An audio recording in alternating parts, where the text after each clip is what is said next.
So let's talk to Dana White, or talk Dana White and the UFC here real quickly. Our shot at mixed martial arts on the rally. The UFC announced yesterday, Dave, that they're going to debut a women's featherweight division and title fight at UFC 208. Holly Holm's going to take on Germaine Durandamy, fighting to be the first champion in that particular division. Cris Cyborg, not happy. She is not one of the two women in this fight. You can see Dana White's response here that the last thing he was trying to do was disrespect Cyborg, but she turned down 3 potential fights that he offered before he came up with this Holly Holm Randami fight. So how legit will this division be if Cyborg is ever able to participate?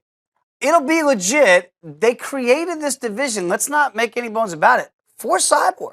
That's the only reason why we have a 145-pound division today. That's why Dana White created this division. Much like when Ronda Rousey came in and they created the 135 division, then later on found out there were some younger women that could, and lighter women that could fight at 115, and began that division. This was all for Cyborg to get here. When she got here, she was basically talking about the big 3 at the time, Ronda, Misha, and Holly Holm. Hey, you guys got to come up. One of you has to come up to 145 and fight me. Then they create the division. And then she gets offered fights to fight Holly Holm. And she says, no, I need another month. So Cyborg, I get it, you're pissed off. But who are you pissed off at? The boss offered you 3 shots at it. I can't find fault with Dana White for this. Some people have said to me, well, Dave, why not just wait 1 more month? Is it all to acquiesce to Cyborg?